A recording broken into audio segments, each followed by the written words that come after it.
Hello, everybody. It's great to have you here at the WeAreDevelopers Live Week. My name is Ben. I'm one of the co-founders and managing director of WeAreDevelopers. For those of you who don't know WeAreDevelopers, we're the largest developer platform in Europe, connecting developers from not only Europe, but all around the world with very cool companies. And of course, we produce a lot of content for developers, tech content on the one hand. You'll see a lot of tech content this week. But on the other hand, we like to talk about topics that are impacting our society, our economy, impacting us people at large. And the topic that we have in this panel is how will we work and live after COVID-19? So obviously we're experiencing a crisis, we're experiencing an economic downturn. A lot of stuff is happening in the markets out there. There's a health crisis going on. And this is changing the way we're working. This is changing our lives, having a big impact on how we go about our day-to-day life. And I'm excited about this panel today because we have four very interesting senior leaders and personalities with us today. We have Christine Catasta, who's chairman and senior partner of PwC in Austria, joining us today. Hi, Christine. Good morning, Ben. Morning. Great to have you here. Thank you for the invitation. We have Heike Menzi-Klabach, who's head of Group Human Resources and Organizational Innovation from Raiffeisen Bank International. Good morning. Hello. Hi, good morning. Thank you for the invitation. Thanks for joining us. Thank you. We have Martin Wezowski, Chief Designer and Futurist of SAP. Hi, everyone. Good to be here. Hi, Martin. And last but not least, we have Oliver Bürer, who's head of DACH at Slack Technologies, collaboration and communication platform that most of you will know. WeAreDevelopers use it a lot on a daily basis, so it's great to have you here, Oliver. Great to be here. Thanks for the invitation, and good morning, everybody. Good morning. Hi. So I'd like to kickstart this discussion with a question to all of you who are joining us today. From your perspective, what is the new normal that everyone is talking about? What is the biggest impact that COVID-19 is going to have on the way we work and on the way we live in the future?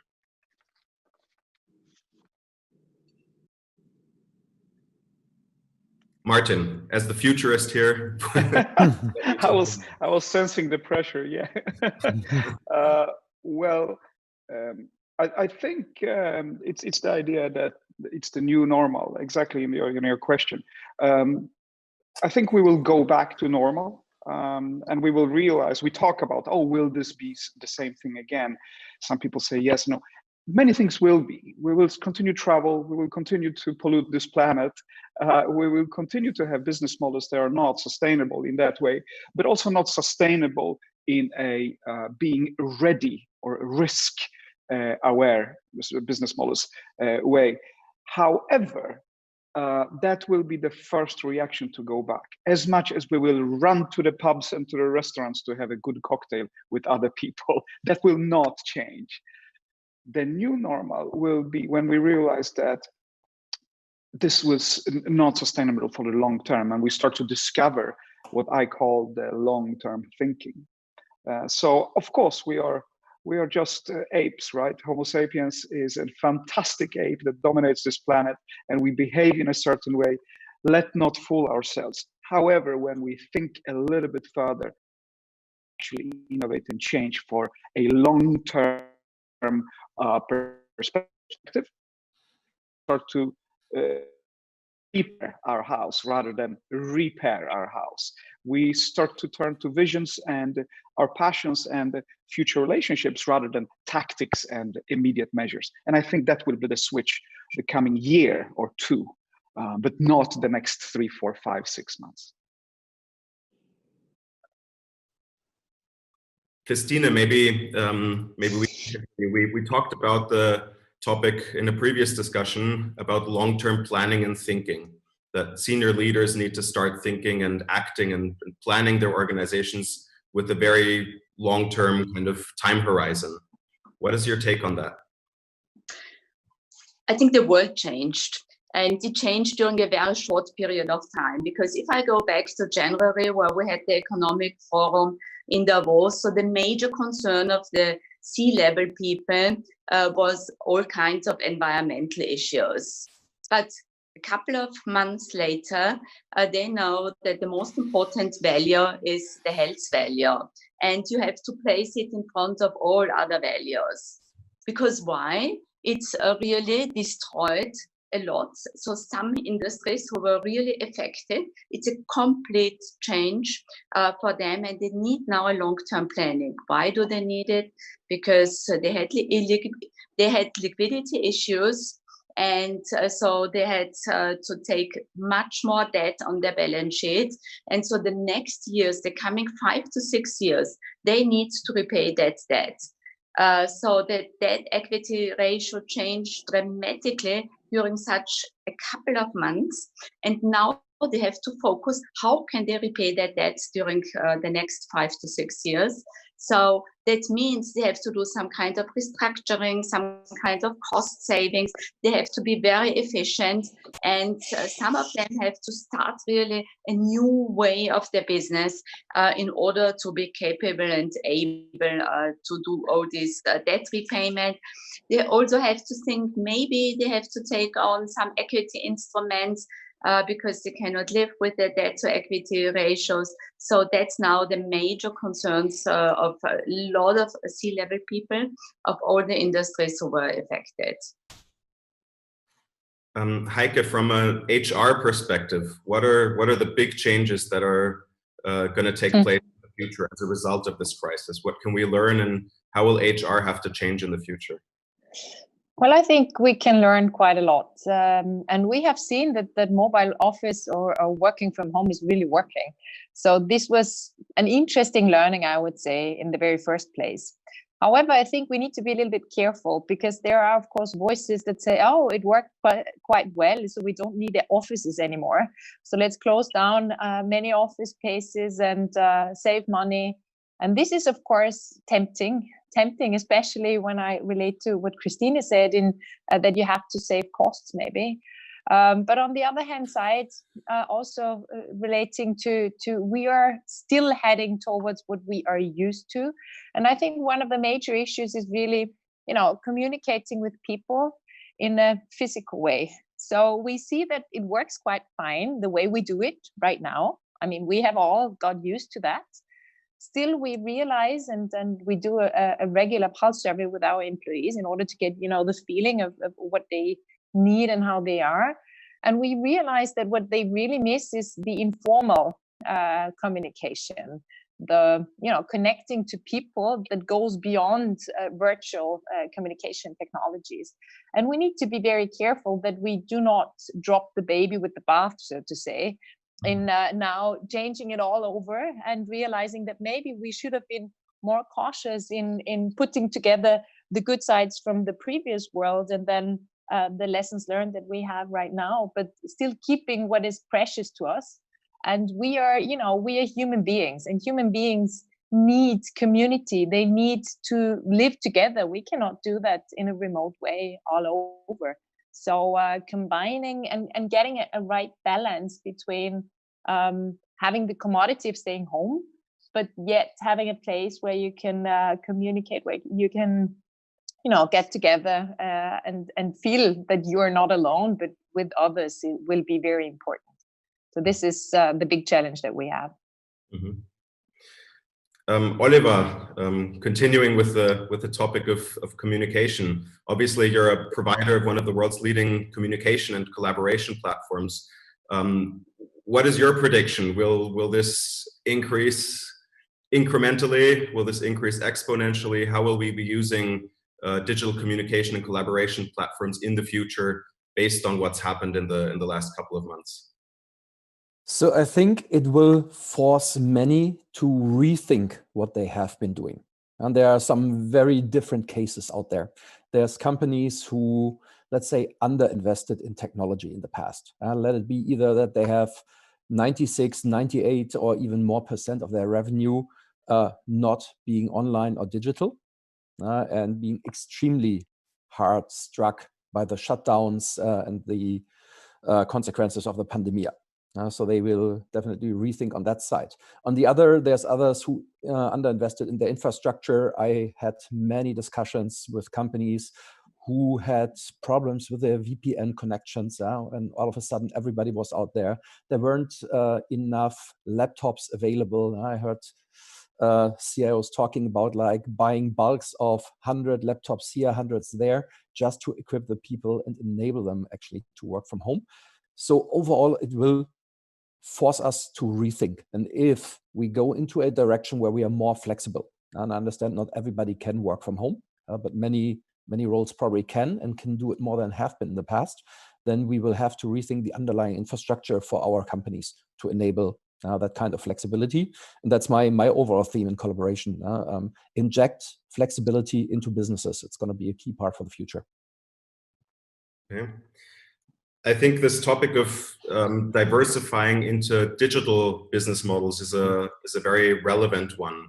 As we can see right now, a lot of companies are suffering from the fact that they have not digitalized their business models, or that their revenues are not coming from digital sources. Christine, you obviously have a lot of clients who are very analog, who are still making a lot of money offsite without any digital services or products in place. Is it going to be necessary for those companies to diversify and focus more on providing digital services versus just analog ones? I think first of all, the company needs to do a digital upskilling with all their people. I think there is still a lack of this digital upskilling. And once all the employees are upskilled, it's also easier to offer it to the others. But what we see, that is really a change, and those companies are much more successful who did that investment upfront. As we just heard, it was quite those who could work from one day to the other remotely. And even if they could have worked, so they did not do, because it's one side that you are digital upskill, but the other side is also from a personal perspective. Do you really want, as we also heard, do you really want to work from home? But what we had quite a phenomenon with PwC, because now it's already 2 weeks that we started and asked people if they want to come back on a voluntary basis. And the result is that only a couple of persons are coming back to the office. So they really got used and they like that kind of work. And they could have done also before, because when we moved our new office building to the DC tower, so we said we do also a change management, so everyone gets the computer, no one has his own desk, people can work from wherever they are, but actually they all came to the office and they all took their notebook plugged in the office, and even they did not really change their desk. So they used the same desk every day, even if it was not their own desk. But they just continued working like they worked before. And we see now this change, that they enjoy working from home, because maybe it's different from what we heard before, because they feel on the one hand, yes, they want to have their communication, but on the other hand, they also had to travel. They had to get up at 4 o'clock early in the morning to go to a meeting, Frankfurt, Amsterdam, or wherever, and they stayed there the whole day. And then you realize how efficient is it, because if I do it and then I can start maybe for this meeting at 10 and it finish at 5, and I can do a lot of other things during that day. So that people realized it, and they know today they asked to do it. And so that makes, I think that's the biggest change management which happened in the companies. Even if people were able to work remotely, they didn't do so. And I think that's the change.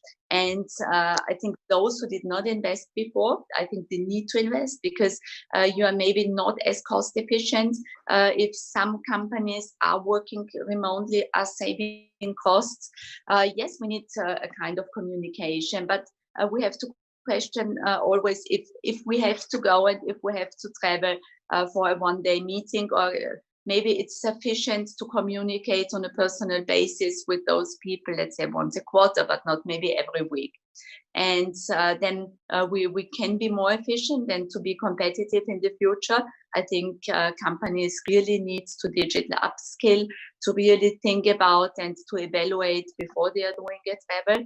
I think that will be very important for the future. So I think all the topics which really now started, the digital upskilling for the people. So there are companies who had to sell and to have to do this training for others, and there are those companies who just had the tools and everything, but still people were not upskilled. But I think that will be quite a focus in the future. But if we look at the business models of companies in the airline and the travel, in the tourism industry, and industries that are based on very analog services that have effectively been more or less shut down for a certain time period, is your recommendation to these companies that they start offering products and services that are completely digitized? I think if you speak about the travel industry, so I think we still will need the airlines, and we still need not to do, let's say, instead of a globalization, a globalization. So we still need those kinds of travel. So I think they will not go away, and but also they will have to restructure. And so now they are really urged to do this restructuring, to be cost efficient, to start to renegotiate all their terms they had over many years. Now they are forced to, because they need to be very efficient for the future. And we really need to think, okay, which destination is a destination people will use a lot in the future for business reasons, for leisure, and maybe others they will not offer anymore. So I think they will go to a very hard and severe restructuring process. But what does it mean? Also, they will end up of being quite profitable in the future, because they were not forced so much in the past to do it. So I think overall a crisis is negative, but has a positive effect, because if you and liquidity during the crisis, that's very essential. But if you were able to keep your liquidity up, and you start all your change management and rethinking process and doing all the homework, all your restructuring, you will end up being a profitable company, a more profitable company in the future, being more efficient. And so then you will realize how important it was to do this process, which is sometimes hard, because it's hard negotiation. And it gives you now also the possibility to do it, because everyone understands that it's necessary to do negotiation with the employees, with your suppliers, with everyone. Now people do understand, because they know if they are not offering a part for this restructuring process, maybe the company will not be live anymore in the future. Martin, you're obviously talking with a lot of companies. What is your feeling? Do you think that leaders have to start thinking about diversifying into digital business models if they're not already? Absolutely. Couldn't agree more. I mean, we've been talking about digitization for so many years now. I mean, it's a decade and more. Sometimes it's, from my perspective, that's way too slow. People don't understand what digitization is. They actually think it's to digitize your processes, which we have been doing for more than decades. It is about rethinking your values, rethinking your business models. What can you offer? Where? What is the channel? Is that digital? Is it fast? And I think it goes back to the idea that, which is my recommendation, to the long-term thinking again. What does come before your strategy? What did you build your strategy on? And that's sometimes a very scary question to C-level folks that I meet. And we have these serious discussions, like honest and vulnerable discussions. Oh, well, we build our strategies on the current business models and understanding of the world. And I was like, Ben, that's not enough. It's like going to the football game with your team and start to coach them in the dressing room. That's too late. By then, everybody should be coached. You only focus on performance. What did you coach? So I'm trying to get people back to this digital future mindset where you understand, how is your ideology in the company? Why are you here? What is your purpose? Because once you know your purpose, you can start to craft a vision. Okay, this is a place or a spectrum of possible futures we could be and play business in. This spectrum must be written down and understood by everybody, because then you build relationships in your ecosystem, in your business ecosystem. Who will we do business with? Who will be our partners, suppliers, startups, academia? Who will be the people that actually play a role? If you can't imagine that right now, it's too late when this hits you. So do that. Have a political, ideological standpoint so you can realize, why am I here as a company, as a contribute to an ecosystem? Second, what is your ecosystem, say 10 years from now? Start to imagine that. Then extract from that, what relationships will you have in this market? These relationships would give you ideas about the services and products these folks need from you and how they can be relevant to you back. First, then you will have a strategy. And all that today, I mean, especially from our perspective at SAP, is possible to be served on a platformic, digital, technological way to make you sort of the hero of your innovation story for the future. That is the ground. Then you are ready to get out in the storm, whatever sailing adventure you are out for. If you're not ready with that, well, we don't need COVID to put you out of business. It's just a quick change in the market that will take you out. So it's much more dangerous than that. You know, changes like this are life and death things. And I don't mean it as a bad pun, because that's very, very sad. I mean it as a serious afterthought. Guys, have your purpose and ideology in place, because only then can you act and react and be agile in crisis like this. Obviously, the speed at which the markets are changing is necessitating faster communications also within the company. So Oliver, my question to you is, how have you kind of observed the way companies communicate internally? Obviously, you're a platform provider for communications, but what are the changes you've seen in the past, and how do you really predict that company internal communications will be able to contribute to innovation, to management of crises such as these? I mentioned before, like injecting flexibility, agility into businesses will be key. So what does that mean? You want people to have access to information. You want them to have access to information faster. Sort it out. You want to give them context. You want to empower them to make decisions. If you think an organization, if you give that freedom to everybody, the risk is high that everybody is running into a different direction, or at least not at the same speed into a similar direction. So the overarching thing, if you agree that you want flexibility, is the question, how do you achieve that with an amount of people, a large amount, it can be thousands or 10,000s, still going into the same direction at a similar speed and aligned. And here we are with the word, I'm still looking for a very good German translation of it, alignment. Now that's for me the key for organizational flexibility. If you want to have the rubber hit the road, to say it in very flat words. And communication platforms like ours will be key for that. I think email is outdated. Email will turn 50 years next year. So I think it's unbelievable to put such a technology still at the forefront, at the center of modern working places.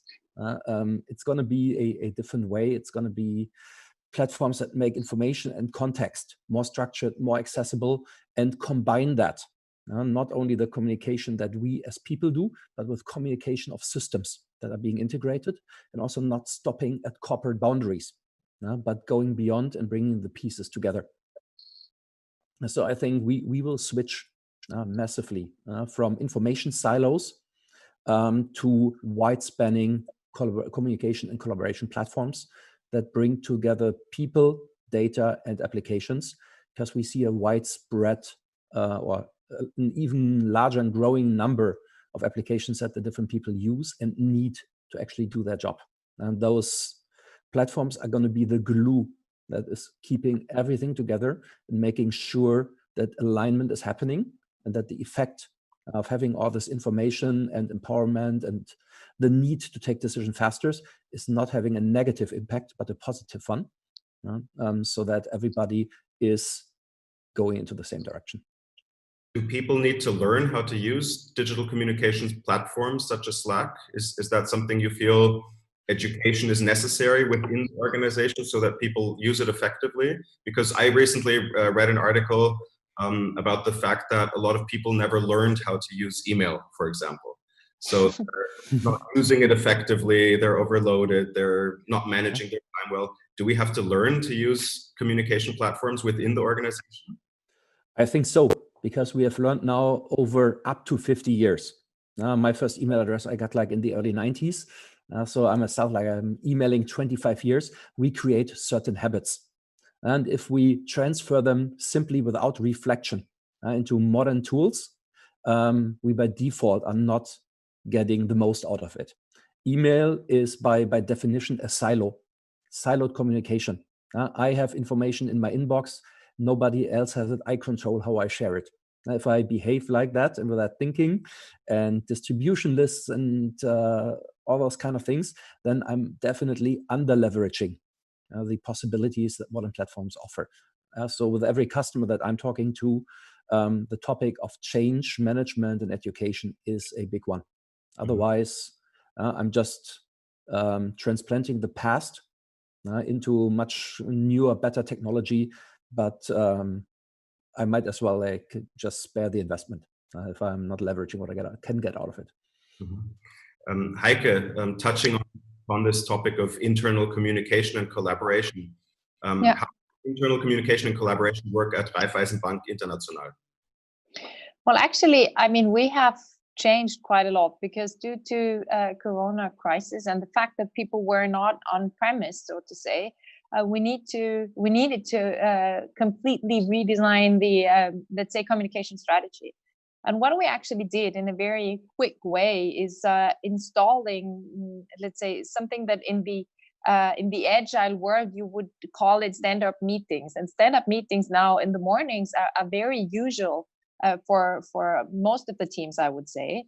Then we also figured that it is very important to get grip on our management team. And what Johann Strobel did was taking 1 hour, more than 1 hour each and every week to update all of our employees about the current situation, so to say, and to take questions. So we still have it, and it's more than an hour, and we have on average between 800 and 1,000 people in the calls, where they really listen, but also ask quite a lot of questions, and he just is there in order to answer the questions.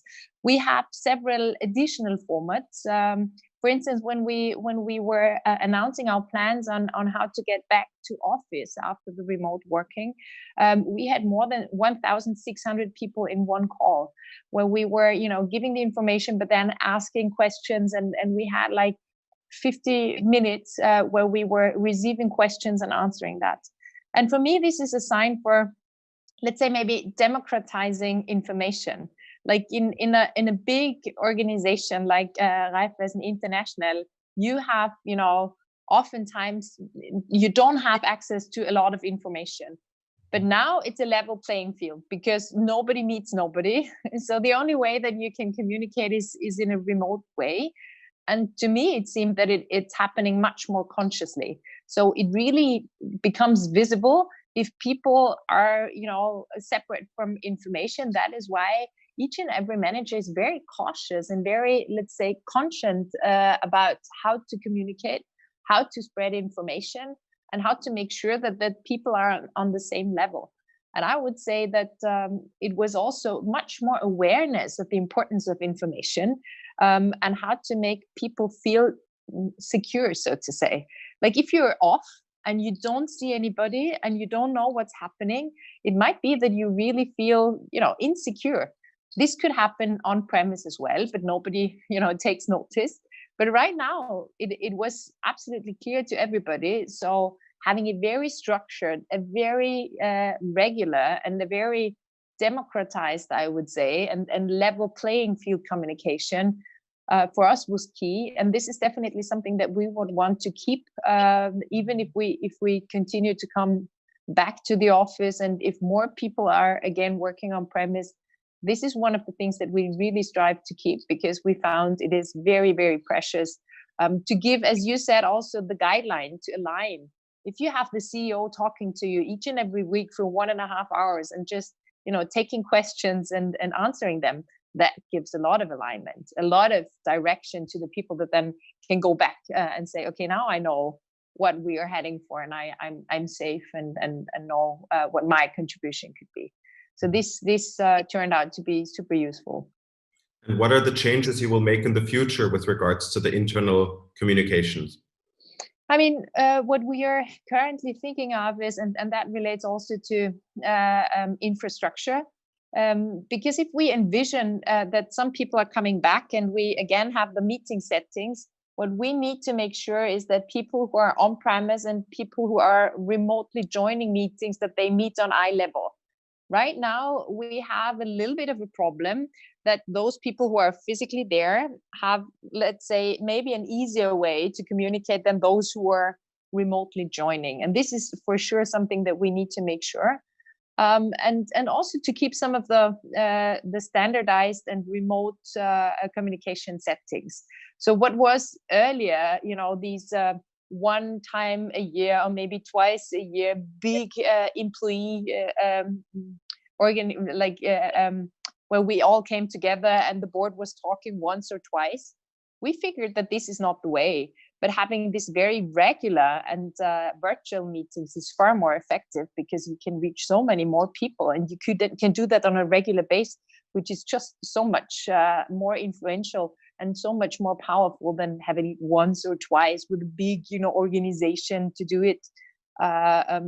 So to say, on premise, we will not continue doing that, but rather keeping a good mixture of virtual communication, the regularity actually, and then making sure that coming together and joining remotely can happen on eye level, and that we have the necessary infrastructure and also meeting room, so to say, designs that make that possible actually.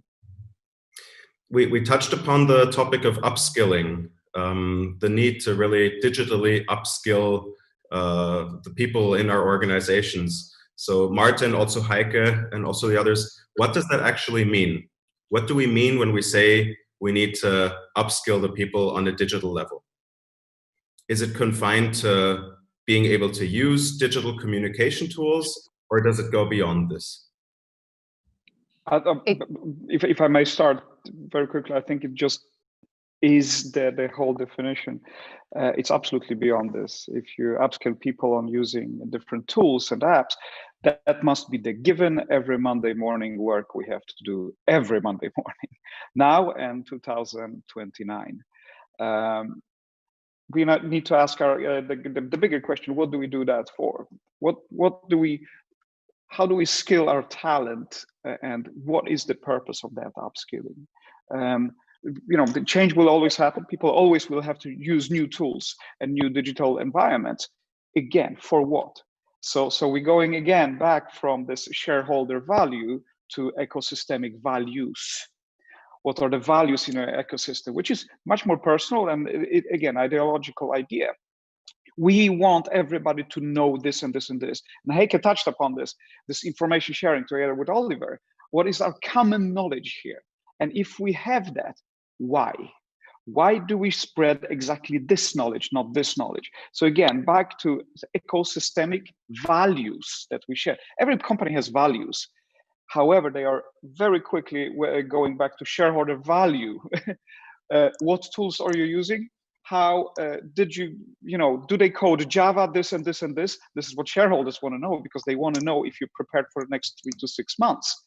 What we're talking about here is beyond that, to be prepared for the 3 to 6 to 10 years. What are our ecosystem or our family values? And that is that real upscaling happening. And maybe also, I think we have several aspects that we are currently focused on. So when it comes to digitalization, of course, it's the usage of certain technologies, but it's very much also about like focusing on who will be our clients, like customer centricity. It's thinking about how do others consume our services and what do they actually need, because maybe it's not intuitive for everybody. So thinking about the intuitive use of what we produce is very important, and especially when it was the first wave of digitalization, that might not have been the super focus, because not everybody was using the technology. Only people who were very fond of technology, and maybe they had a different way of using it and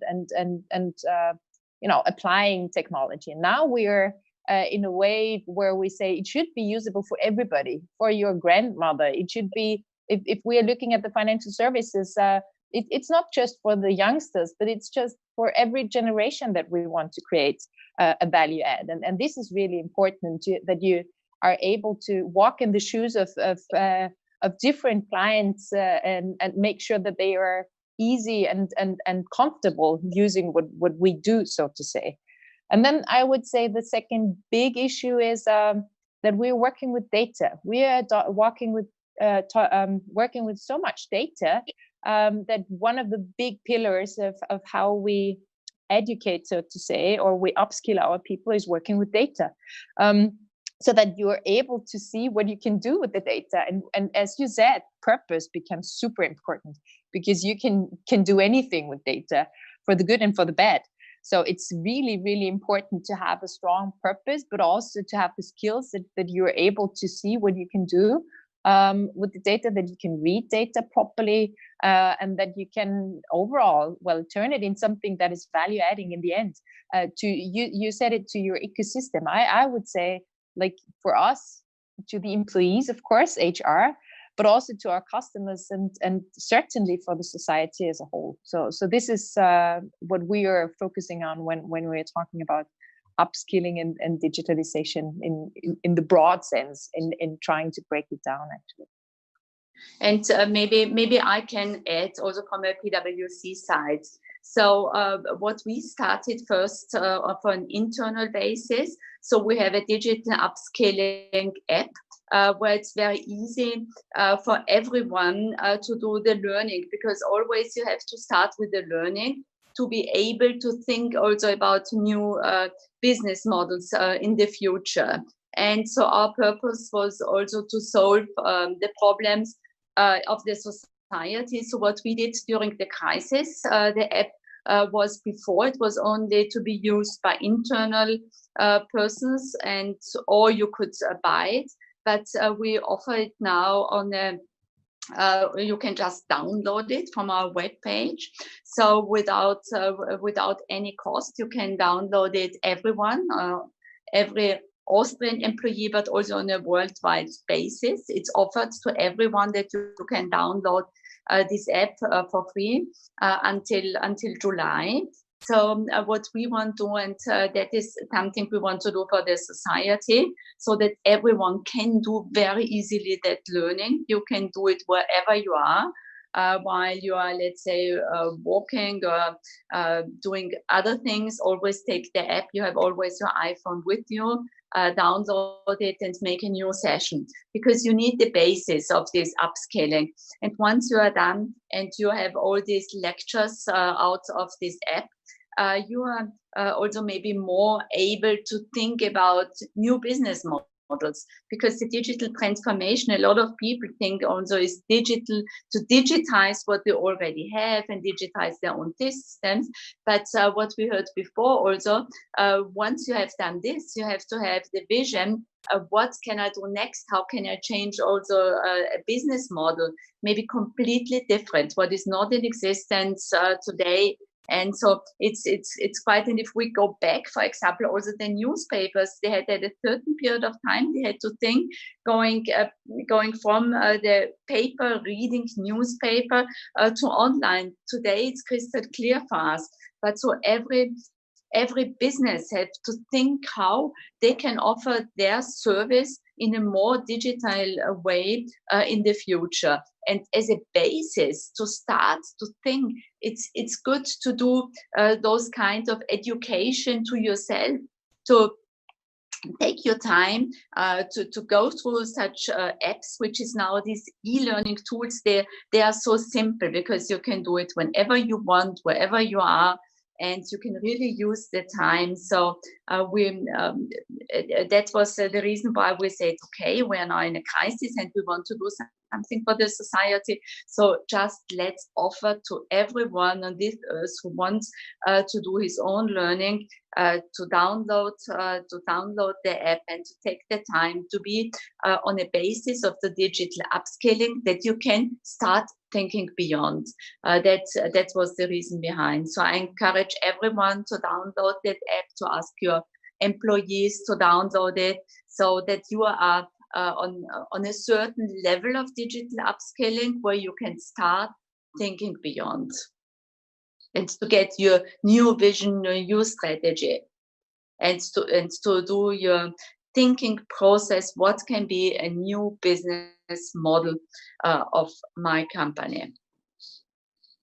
Question to, sorry, Oliver, you wanted to say something? Yes, maybe a final thought on this. So training people is certainly a good start, but when you train your people, you train them on something that is there. Now that you have like a specific tool or those kind of things. Good start so that they make efficient use of that. I believe we need to encourage people actually to be curious again around technology, and go out and scouting and understanding. Very often I see the effect that people are scared because there's such a variety out there of things. And when you have like multiple customers in any industry, for any salesperson, any engineer or someone out there, they're confronted with so much different technology.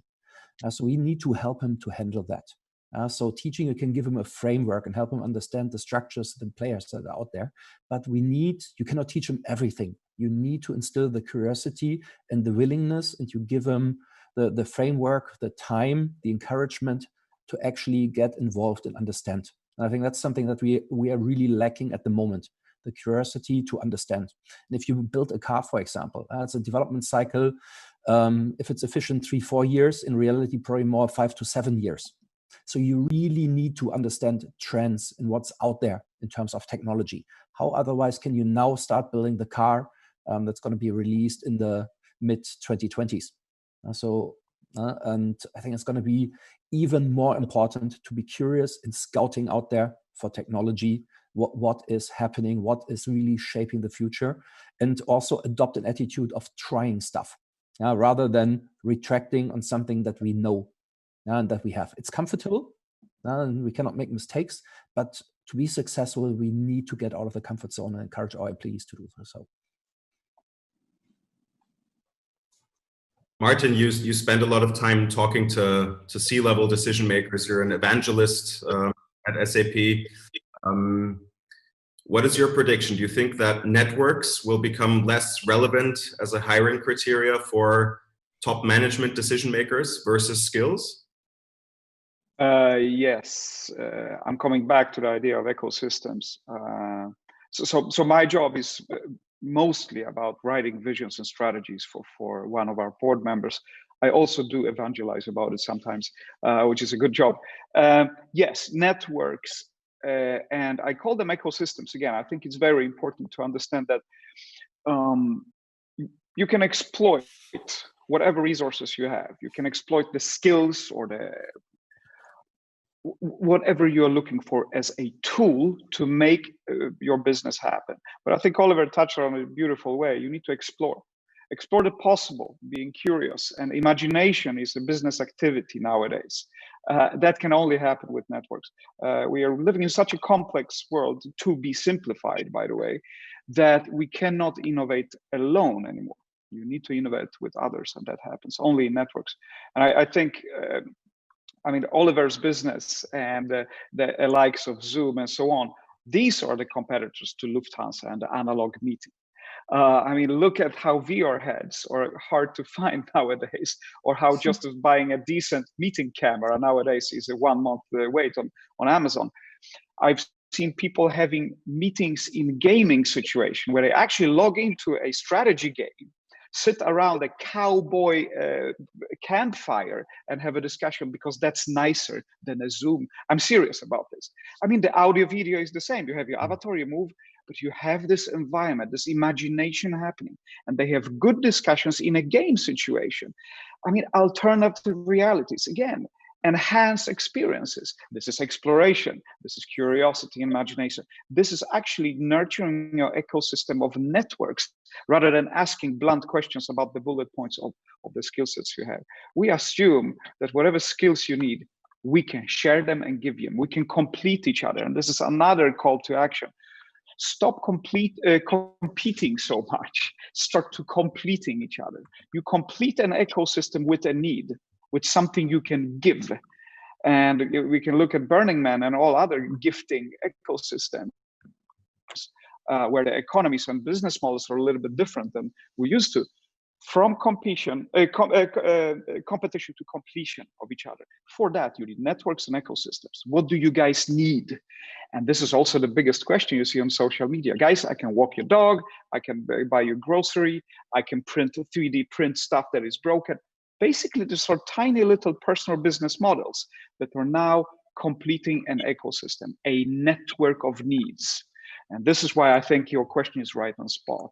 We will network in ecosystems and explore with curiosity and imagination. All of these should be written down as business activities, not personal hobbies. Okay. In a discussion we had last week, we talked about the kind of two poles. On the one hand, on a management level, you're forced to think long-term. You have to develop strategies that will ensure that your company will still exist in 10 years' time versus what you're doing today.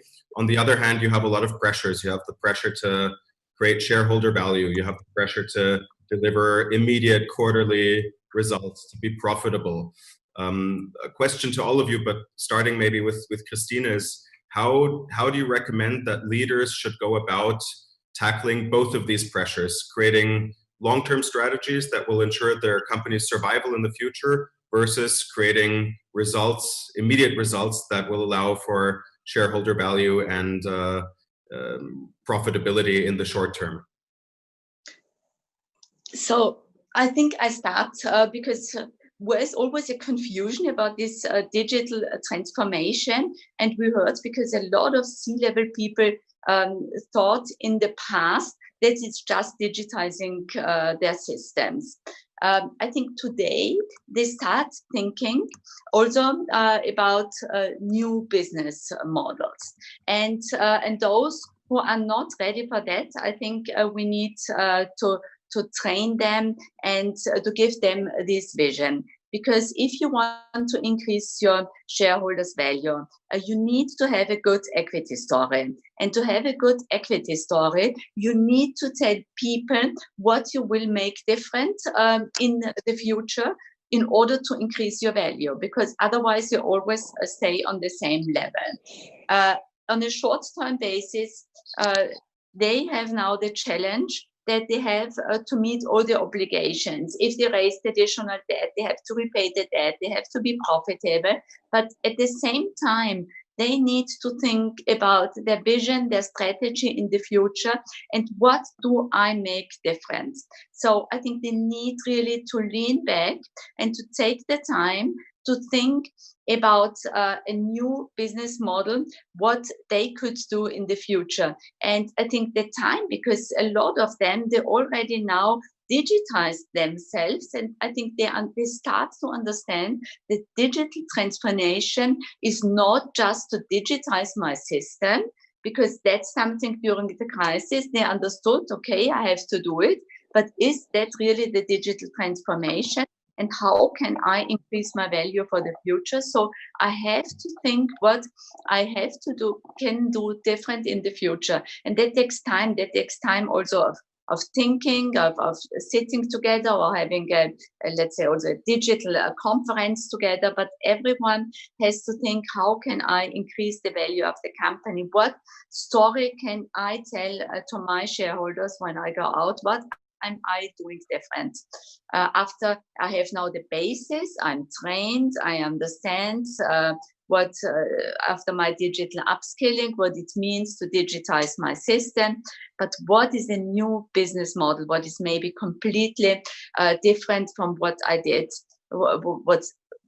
What relates to the business, but what is completely different. And so many C-level even didn't think about it, that they have to do that change for the future. But I think those who will be successful will be those companies who have a vision, who have a story to tell to others so that they can increase their shareholder value, and that on a long term they can stay profitable. I think that's really, really important, and to convince C-level that they have to do this thinking process and to start it right now. Well, if I may add, I think, of course, the short-term versus long-term perspective is always, a trade-off for many people or for the C-level in talking to their supervisory board, to their shareholders. However, I would believe that right now there is, a big awareness for the necessity to look into the future and to get acquainted with what it needs to be fit for the future, actually. And I would say what we have learned, of course, is the trade-off comes where for innovation, we need a little bit of slack. I mean, that's obvious, right? We need human resources slack, we need financial slack, so that people are not just, dealing with the daily business and working on exploiting, as you termed it earlier, what is already there, but exploring what else could there be. And what you need is actually time and money in order to do so. And I think it comes together well with what you said, Christina, that if you tell the story right and you can make a case out of it, then I would say today more than ever will it be possible to convince your shareholder that this is not a waste of money and time, of slack, but that this is absolutely important in order to be able to live, to survive in the future. You will not make it as a company if you don't devote this. Of course, you will have to be strategic. You will have to get a good sense on where to invest, when to stop an investment and the trial. Of course, not everything will be successful that companies will try out. There will be some failures, and that is, I mean, well deserved. That's just a natural way of exploring. However, there needs to be good, sensitive ways of realizing when it is time to stop and when it is time to let go and invest even more. So that's just the trade-off. That's an age-old trade-off, of course. But today, the awareness that what works today will not necessarily work in the future, I think that awareness is really there with also each and every shareholder. That's my perception. I have a hypothesis that there's not only the increased awareness for long-term thinking is kind of driving long-term strategizing. Don't you think that compensation systems, especially in Europe, incentivize short-term behaviors versus long-term? Like if we look at, and Christina, you probably also have some insights on this. If you look at a lot of American corporations, their C-levels are incentivized based on the stock price in 10 years time, or they're based on the results in 10 years time versus on the quarterly immediate results. Do you think that compensation systems will have to change in the future, not only for C-levels, but also for all hierarchies of employees in the organization in order to drive them towards thinking and acting more long-term? Yes, I think companies really have to rethink. It's so much easier to think on a short-time basis and to have all your compensation system on a short time. And it's quite difficult to introduce a system where you think on the long term, because it's some people cannot, they don't know really how can I now evaluate what will happen in the future, and they have no long-term thinking. So it's very difficult for a lot of people to say, okay, now it's a plan, but how can I see is the plan fulfilled or not? Because it's only a long-term plan, and my compensation usually it's a 1 year compensation plan you offer to your employees. And to have this long-term thinking, it's much more difficult to do such kind of compensation plans. So I think we need also to learn how to do it. Because most of the systems are based on a very short term, on a, let's say, some also only on a 1 term, because you have a plan for your C-level, and for your, most of the companies have it on a 1 year basis, and that you evaluate your people on during the year, but then on the year end, what was achieved during the year. So I very rarely that companies are thinking long term in Europe, and then you compared it also went in the United States, and you see here the difference to the United States.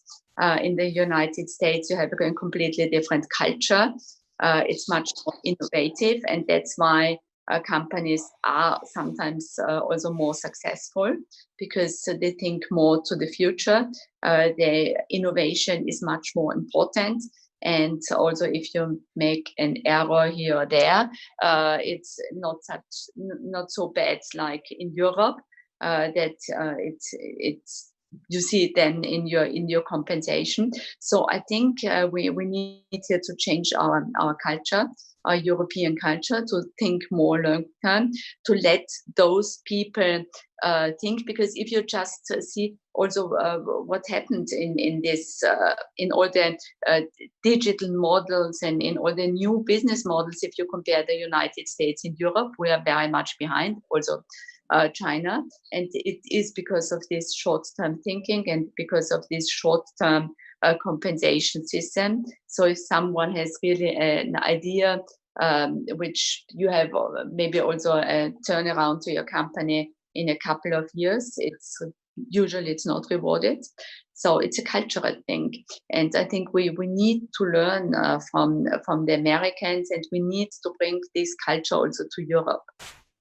To have this change. And that's what I said at the beginning. A crisis is also a good thing, because after a crisis, you start to rethink, and you start to rethink what shall I make different in the future? How can I be more successful than my competitors? So that's the time for companies to think more on a long-term than on a short-term basis. And they have to think more on a long-term basis, because, as I said, they have quite a lot of debt on their balance sheet, and like the system is now in Austria, they need to repay it during a 5 years period. So they have to think ahead and to be successful during this period of time. So they need to change something. So it's a good time as well. Yeah, question also to, or Heike, did you want to add something? Well, actually, I'm not so sure that the Americans are so much more forward-looking, because I would add one more dimension to the way we define KPIs. Or let's say I would like to add 2 things. One is we have, of course, financial KPIs, but we also have non-financial KPIs. And the non-financial KPIs are the ones that usually are more into the long term and more strategic. And I would say that there is also a tendency to include those into our, like, let's say, performance agreements, or so to say, objectives. That is one. And the second one is the term of the contract length. And here we can see, and that's what the studies show us, that if you have, for instance, a 3 years term only for board members, then they will be much more eager to follow short-term goals, especially when it comes to their last term, into their last year. Then they will, behave adversely, so to say. And we have, let's say, more of a culture here in Europe that board members serve quite a long time on their boards, which is actually positive when it comes to long-term thinking versus a high turnover with short-term contracts and then having more of a, short-term thinking. So maybe adding that to the picture, it might be that because they have a bigger turnover in the C-suites, they need some more long-term, let's say maybe financial KPIs, versus if you look at Austria in particular, you can see that the average tenure of board members and even of CEOs is rather long. You will not find that in the US. That is why the continuity and also the long-term thinking is built into the system in a different way. And that's added by, as I said, the qualitative KPIs. I think we're not so bad in that, but maybe I'm missing the overall overview of that. I can only talk for basically the areas that I know in the financial services. So. And I also would like to add here, because I agree there. We usually pose this question, and you also did, the short-term versus the long-term thinking. We need to deliver the next month to the market, but we also need to survive. And we always put them as if there was a fight, and this is confusing us. Also, it yields very bad results in the long term. It's not a competition, short versus the long. It is a sequence. It is a system. It's a spectrum. I call it the innovation curation map. You have a map, you play around it, and you need to curate your innovation, as you do with food or whatever else. Many people focus very much on the short term. They say, hey, we have a strategy, a game plan. We need to validate, incubate, and scale this plan. So we kind of plan and roadmap and execute, and we're really good at it, and that is incentivized. So your two questions come together there.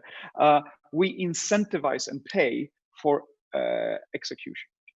Basically, we pay for time and resource-based scalability, so efficient scalability, so repeatable results and so on. And if you listen to that phrase, repeatable results, it's a diagonal opposite to innovation. If you repeat you get my point.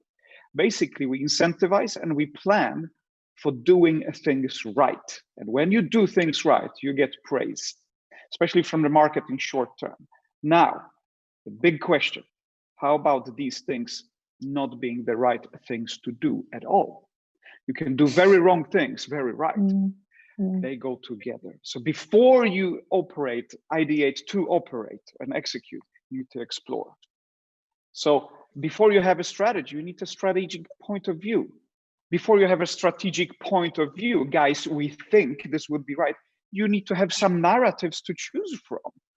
These narratives, what do they build on? What future outlooks and future sort of fabric do you weave together with others? These things, and Heike, you said it, they are built on qualities, not quantities. They are built on qualitative KPIs rather than go to the market quickly. This is doing the right things before you do them right. It's the same family of business complex, and they are if they playing against each other in your company, you're going to die. So bring them together on the same map and try to weave them just in the different periods of time and incentivize both. Okay, so unfortunately we're coming to an end. I have my colleague Stefan here who's doing this to me. Yeah. I'd really like to thank you all for your time. I think it's been really interesting. To summarize it, I think the key points we can take away is long-term thinking is becoming more important than ever. Being able to plan ahead, manage a crisis, do the right things, and instead of just doing things right, or to quote Martin, completing versus competing. So in this sense, thank you very much for joining us, and I hope the audience took some key learning points away and enjoyed this discussion. Thank you. Thank you. Thank Have you. a good day.